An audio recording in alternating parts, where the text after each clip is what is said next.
نیچی کر لیتے تھے، اب تو تیرے میرے گھر کی بےہودگی دیکھ کر، بچیوں کی بے پردگی دیکھ کر اب تو شیطان بھی توبہ کر رہا ہے۔ عرض کی مدنی کریم صلی اللہ علیہ وسلم سے، یا رسول اللہ صلی اللہ علیہ وآلہ وسلم،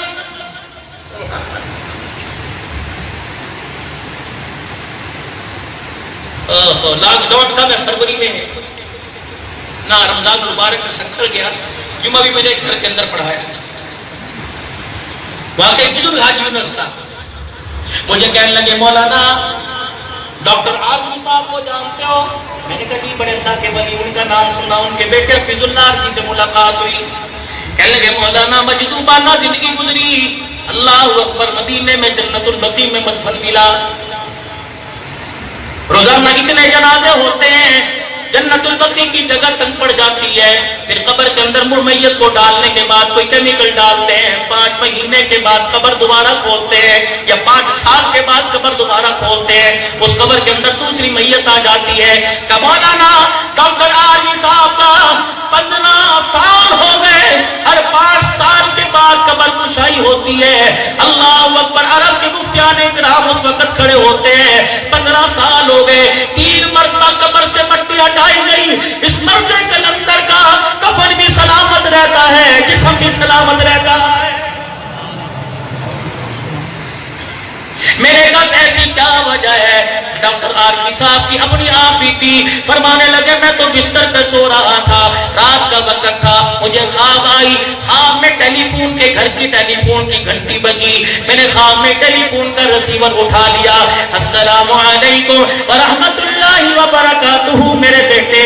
میں نے کہا اماں کوئی نہیں، ابا کوئی نہیں، یہ بیٹا مجھے فون پہ کون کہہ رہا ہے؟ میری تائی نہیں لگتی، میری پھپھی کی آواز نہیں، میری مامی کی آواز نہیں، میری سالی کی آواز نہیں، میری ساس کی آواز نہیں۔ میں نے ڈرتے ڈرتے فرمانے لگے خواب میں پوچھا آپ کون ہو جو مجھے بیٹا کہہ رہی ہو؟ کہ اگلی آواز میرے عزیزوں میں آپ کو نام سناؤں گا، دل تڑپ جائیں گے، آنکھیں برسنے لگ جائیں گی۔ اللہ اکبر، کہنے لگا میں نے پوچھا آپ کون ہو؟ کہ میں تیری ماں عائشہ رضی اللہ عنہا، میں تیرے سے شکوہ کرنے آئی، میں تیرے سے گلہ کرنے کے لیے آئی۔ اماں جان بتاؤ کیا گلہ ہے؟ کہ جب رات کو بستر پہ آتا ہے، ہاتھ میں تسبیح پکڑتا ہے، خوشبو لگاتا ہے، قبلہ منہ کی طرف بیٹھتا ہے، صلی اللہ علیہ وسلم میرے گھر والے پہ، مکے کے در یتیم پہ، فاطمہ کے ابا پہ، حسین کے نانا پر جب درود پڑتا ہے، اللہ اکبر، اس وقت ہم تجھے کیوں یاد نہیں آتے؟ ڈاکٹر عارفی صاحب کہنے لگے میں خواب کے اندر ہی رونے لگ گیا۔ میں نے کہا اماں درود میں آپ کو کیسے یاد کروں؟ میں جب بھی آج کے بعد، جب بھی تو دن کے اجالے میں، رات کے اندھیرے میں، سفر میں، حاضر میں، تنہائی میں، مجمع میں، جب بھی درود پڑھا کرے صلی اللہ علیہ وسلم نہ پڑھا کر، بلکہ پڑھا کر صلی اللہ علیہ وآلہ وسلم۔ ڈاکٹر صاحب کہتے ادھر خواب ختم ہوا، میری آنکھ کھل گئی، میں چگاڑے مارتا اٹھ گیا، میں نے وضو کیا، مصلی پر بیٹھا، میں نے تسبیح ہاتھ میں پکڑی، خوشبو اپنے ہونٹوں کے لگائی، میں صلی اللہ علیہ وآلہ وسلم میں نے درود پڑھنا شروع کر دیا۔ ایک دن گزرا، 2 دن گزرے، 3 دن گزرے، اسی طرح مجھے خواب آیا، خواب میں ٹیلی فون کی گھنٹی بجی، السلام علیکم میرے بیٹے، میں پہچان گیا اپنی عائشہ، پہلے فون آیا تھا رو رہی تھی، آج فون آیا مسکرا رہی تھی۔ فرمایا بیٹے ہماری بات پہ تو نے عمل کیا، اب روزانہ جو رات کو ادھر تو درود پڑھتا ہے، ادھر فرشتہ ہماری قبروں میں پہنچا دیتا۔ پتہ ہی میرے عزیزوں ہم کس مٹی کے بنے ہوئے؟ کسی نے میرے عزیزوں مولانا عبدالشکور صاحب کی پوری کو دیکھا ہوگا،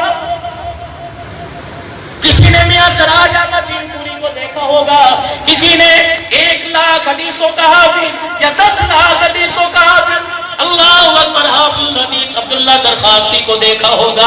اور میرے عزیزوں پھر بھی آنکھوں سے، جن آنکھوں نے اللہ والوں کا چہرہ دیکھا، پھر بھی ان آنکھوں سے تم گناہ والی چیزیں دیکھتے ہو۔ پتہ نہیں ہماری دل کو کیا ہو گیا، کساوت القلب، اور میرے عزیزوں ہمارا دل کب سے سخت ہو گیا، پتہ نہیں اچھی بری بات کا ہمارے دل پہ اثر نہیں ہوتا۔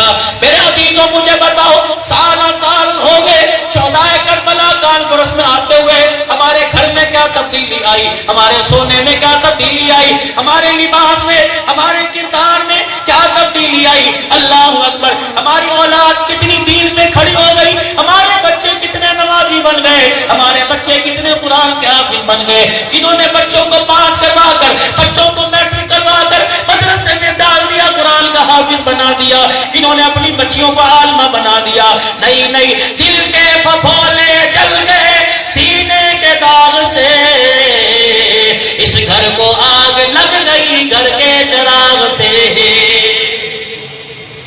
جو ہم نے گھر کے اندر چراغ جلایا تھا, اس سے گھر کا ماحول روشن ہوگا. اللہ اکبر. یہ ایسا ماحول, ایسا چراغ تھا جس نے دلوں کی دنیا کو اجاڑ کے رکھ دیا ہے. مجھے بتاؤ, میں نے آپ نے اپنی اس زندگی کے اندر 47 سال کی عمر میری ہو رہی ہے, آپ بھی کوئی دودھ پیتے بچے نہیں بیٹھے ہو, کوئی 50 سال کا بیٹھا ہے, کوئی 60 سال کا بیٹھا ہے. مجھے ہاتھ کھڑا کر کے بتاؤ, کوئی ایسا جوان ہے جس نے اپنے بچے کو اس قابل کیا ہو, جس نے اپنے بچے کو اتنا تیار کیا ہو کہ میں مر جاؤں, میرا بیٹا میرا جنازہ پڑھائے, میرا بیٹا میری کل خامیت کو بھگتائے گا, میرا بچہ میرے لیے تعزیتی پروگرام کرائے گا, میرا بچہ پکوان سینٹر سے 50-50 ہزار کی پکوان سینٹر سے چاولوں کی دیگیں پکوائے گا, لیکن میرا بچہ میرا جنازہ نہیں پڑھا سکتا. آؤ میرا عزیزو, ملتان تمہارے سے دور کوئی نہیں, قریب ہے یہ ملتان. جاؤ میرا عزیزو, اپنی سواری پر چلے جانا, موٹر سائیکل پر چلے جانا, بنی ہاشم میں جا کر امیر شریعت کے بچوں سے پوچھ لینا, اپنے ان کے پوتوں سے پوچھ لینا. عطا اللہ شاہ بخاری رحمت اللہ علیہ کیا کہنے, خدا پاک کی قسم ہے, خطیب قیامت تک آتے رہیں گے, لیکن ماؤں نے عطا اللہ جیسا خطیب جنہ چھوڑ دیا. اللہ اکبر. امیر شریعت جیسا خطیب نہیں آئے گا, کرسی خالی ہے, اسٹیج خالی ہے. اگر کوئی تمہیں سامنے امیر شریعت نظر آئے, مجھے بتاؤ, میں بھی جا کے اس کی قدم بوسی کر لو. امیر شریعت عطا اللہ شاہ بخاری کاغذ قلم ہاتھ میں لے کے بیٹھا ہے, روتا بھی جا رہا ہے, لکھتا بھی جا رہا ہے. ابو ذر بخاری کو اپنے بیٹے کو بلایا, او میرے بچے کدھر آ جا. ابو ذر بخاری آ گئے, کاغذ لپیٹ دیا, فرمایا بچے ایک مرتبہ اسے پڑھ لے, پھر اپنے سینے سے لگا لے. او بچے میری موت تک اس کاغذ کو سنبھال کے رکھنا جو میں نے اس کاغذ میں لکھا ہے. او میرے بچے یہ میری وصیت ہے, اس پر عمل کرنا. ابو ذر بخاری نے وہ 4 میرے عزیزوں تہیں کھولی, صفحہ پڑھتا جاتا ہے, تحریریں پڑھتا جاتا ہے, صدریں پڑھتا جاتا ہے, زاروں قطار روتا جاتا ہے, آنکھوں میں آنسو آ گئے. کہ ابا میں اس قابل کب سے ہو گیا, ابا تیری نظروں میں اس قابل کب سے بن گیا. پتہ ہے میرے عزیزوں اس کاغذ میں کیا لکھا ہوا تھا, فرمایا او میرے بچے جب میرا انتقال ہو جائے گا, میرے جنازے میں حضرت حالے جی والا بزرگ آئے گا, جب میرا انتقال ہو جائے گا 1 لاکھ حدیثوں کا حافظ عبداللہ درخواستی بھی میرے جنازے میں آئیں گے, امام الاولیاء حضرت لاہوری رحمت اللہ علیہ میرے جنازے میں آئیں گے, اکابرین امت آئیں گے, وقت کے امام آئیں گے, مفتیان کرام آئیں گے, محدث آئیں گے, مفسر آئیں گے, مفکر آئیں گے. او میرے بچے میں تجھے وصیت کے ذریعے حکم کر رہا ہوں, میرا چہرہ تو دیکھنے دینا, جنازے کے لیے میرے مصلی پہ کسی کو نہ آنے دینا. ابو ذر بخاری کہنے لگے ابا جان پھر کس کو تیرے جنازے کے لیے بلاؤ, امام الاولیاء کو نہیں نہیں, کس کو بلاؤ, حافظ الحدیث کو بلاؤ نہیں نہیں, کس کو بلاؤں جنازے کے لیے, حضرت عالی جی والوں کو. فرمایا نہیں نہیں, کس کو بلاؤں, دل پور والوں کو نہیں نہیں, اور میرا بچہ امام الاولیاء کو بھی پیچھے کھڑا کرنا, عالی جی والوں کو پیچھے کھڑا کرنا, اکابرین کو, علماء صلحاء کو پیچھے کھڑا کر دینا, پھر مصلی پہ تو آ جانا. حضرت ابو ذر بخاری رونے لگے, کہنے لگے ابا جان ان اولیاء اللہ کے سائے میں, ان کی موجودگی میں تیرا بچہ جنازے پہ کیسے آئے گا. امیر شریعت نے بلایا, سینے سے لگایا, سینے سے چمٹا کے رونا شروع کر دیا.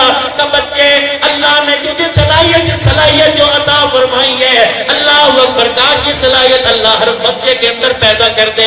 اور میرے بچے تو نے تو نہیں بتایا, مجھے تیرے دوست نے آ کر بتا دیا, جو تیرا بیٹا امیر شریعت ابو ذر غفاری, ابو ذر بخاری, یہ روزانہ رات کو تہجد کی نماز میں 1 رکعت میں کھڑا ہو کر 10 پاروں کی تلاوت کر دیتا.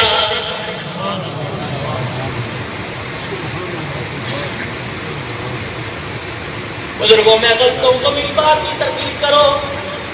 اے بزرگوں میں غلط ہوں آپ کر بٹ بدلیں گے, بیٹی کو دیکھ لو, موبائل لے کے بیٹھی ہوئی ہے، 2 بجے کروٹ بدلے گے، 7 سال کا بچہ موبائل لے کے لیٹا ہوا ہے، آپ انہیں منع تو کر کے دیکھ لیں، صبح کو بنا کے آپ سے دور ہٹ کے جا کے بیٹھ جائے گی۔ باپ بیٹی کو منع نہیں کرتا، اس ڈر کی وجہ سے باپ بیٹی کو منع نہیں کرتا، اس ڈر کی وجہ سے کہ میرے منہ پر کالک مل کے نہ چلی جائے۔ کر کے دیکھو اپنی مرضی سے رشتے، تمہیں اینٹ کا جواب پتھر سے دیں گے، یہ موبائل نے بگاڑا۔ مولانا نے خطبات حکیم قاری طیب صاحب رحمت اللہ علیہ دیکھی ہوگی، قاری طیب صاحب رحمت اللہ علیہ نے اپنے خطبات میں لکھا کہ 80% اولاد نافرمان حرام کی کمائی کی وجہ سے ہوتی ہے، 10% اولاد گھر کے ماحول کے اثر کی وجہ سے، اور 10% اولاد خاندان کی وجہ سے بے ایمان بے اثر ہو جاتی ہے، 80% اولاد نافرمان حرام کے لقمے کی وجہ سے ہوتی ہے۔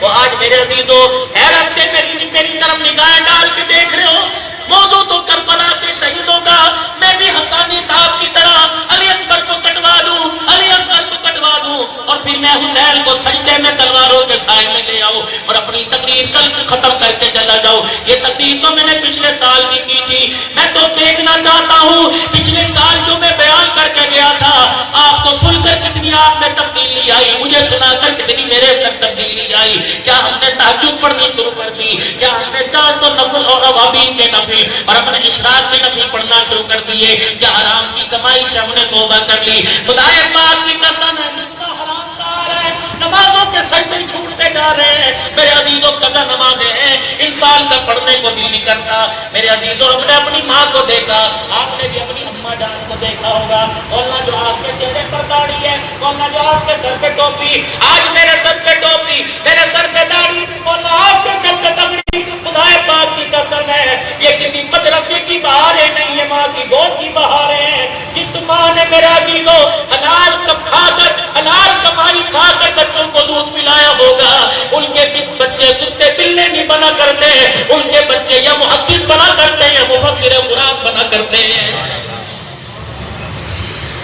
صبح اٹھ کے دیکھ لینا، آج میرے عزیزوں سارے سر ہلا رہے ہو، صبح اٹھ کے دیکھ لینا، باورچی خانے سے آواز آئے گی آٹا ختم ہو گیا، باورچی خانے سے آواز آئے گی ہلدی ختم ہو گئی، ناشتے کے لیے روٹی کا لقمہ توڑو گے، کہا جائے گا یہ گھی جتنا تھا میں نے روٹی چپڑ دی، اب دوپہر کی ہنڈی کھانی ہے پکوانی ہے تو گھی لے کے آنا، یہی آواز آتی ہے۔ اللہ اکبر، پہلے عورتیں ہوا کرتی تھی شوہر کے لیے جیسی کیسی رکی سکی وضو کر کے نماز پڑھ کے سورہ یاسین پڑھ کے پھر روٹی پکایا کرتی تھی، آٹا گوندھا کرتی تھی، پھر اپنے شوہر کو دیکھ کے مسکرایا کرتی تھی، کہا کرتی تھی کپڑا نہ لا، نہ کپڑا نہیں ملتا نہ لانا، برقع نہیں ملتا نہ لانا، میں پھٹے برقعے میں گزارا کر لوں گی، جھولی پھیلا کے کہتی تھی یا اللہ میرے سہاگ کو صحیح سلامت واپس بھیج دینا، میں سہاگن جینا چاہتی ہوں، سہاگن بننا چاہتی ہوں۔ پھر یہ عورت آٹا گوندتی تھی، پھر یہ برتن دھوتی تھی، پھر جھاڑو دیتی تھی، صبح صبح مشینیں کام کرتی تھی، تسلے کے اندر اپنے ہاتھوں سے کپڑے رگڑا کرتی تھی،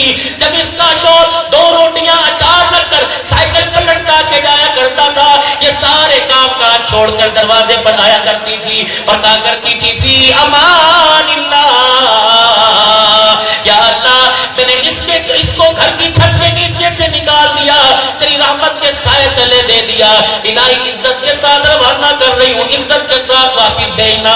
جب دروازے کی دہلیز پار کر کے شوہر 4 قدم آگے جاتا تھا، آواز دے کے کہتی تھی ایاک ولا تسأل حرام، دیکھنا دیکھنا اپنے بچوں کے چہرے دیکھ کر، میرے پیٹ کی بھوک دیکھ کر کسی کا گلا کاٹ کے نہ لانا، 2 نمبر کام کر کے نہ آنا، سود کی کمائی کی سبزی نہ لے کے آنا، مرغی نہ لے کے آنا، خبردار ولا تسأل حرام، او میرے شوہر او میرے مزاجی خدا تھیلا خالی لے کے آ جانا، کیونکہ ہم نے حسین کے نانا سے سنا، سارا کے بابا سے سنا، آدمی بھوک کی تکلیف برداشت کر دیتا ہے، حرام کھانے کی وجہ سے اس سے جہنم کی آگ برداشت نہیں کی جائے۔ امام غزالی رحمت اللہ نے ایک واقعہ لکھا، میری تقریر سے بور تو نہیں ہو رہے بھائی، ایمانداری کسی موضوع کو آگے لے کے چلوں،